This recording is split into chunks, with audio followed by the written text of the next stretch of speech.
Boxeurs, boxeuses, asseyez-vous. Bienvenue dans les Talents de l'ombre, épisode 7. Aujourd'hui, on va dans le 9-2.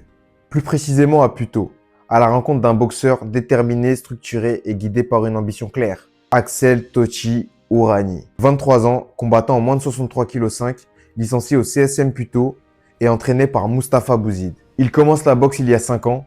Son parcours sportif a commencé bien plus tôt. Laissez-moi vous raconter. À 4 ans, il débute le judo. Et durant les 8 années qui ont suivi, il apprendra la rigueur des arts martiaux sur les tatamis. À l'école, timide, introverti, la bagarre était son seul moyen de s'exprimer face au conflit. Puis vient le football, avec un passage en sport-études au collège où il découvre l'exigence des entraînements de haut niveau. Mais au fond, ce qu'il cherche, c'est un défi individuel, une discipline à la hauteur de son caractère. C'est en terminale qu'il découvre la boxe avec un ami et là, c'est le déclic.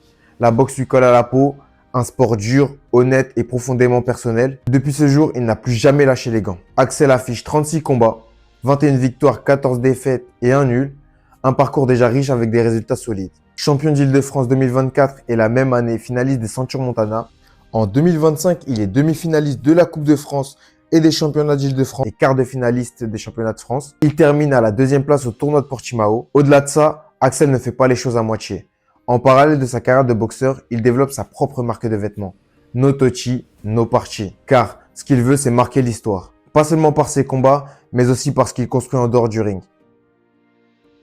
Des modèles de travail acharnés comme Cristiano Ronaldo ou Floyd Mayweather, des athlètes qui montrent que la discipline finit toujours par payer. Il a notamment rencontré Saladin Parnasse, Milan Prade, Bilej Kitou, Morgan Charrière et d'autres encore qu'il pousse à vouloir réussir dans le monde du sport de combat.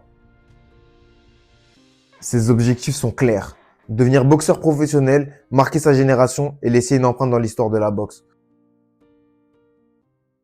Pour lui, la visibilité de la boxe amateur en France passe par la médiatisation, la diffusion des combats sur des chaînes connues et la mise en avant des talents régionaux dans leur ville. Pour suivre son parcours, son évolution et ses projets, vous pouvez le retrouver sur son Instagram, que j'affiche juste là, son TikTok et aussi aller checker son site web. Tu veux découvrir d'autres talents comme Axel, un nouvel épisode chaque semaine. Et à la fin du mois, vote sur Instagram pour ton boxeur préféré. Il aura le droit à une interview exclusive. C'était les Talents de l'ombre.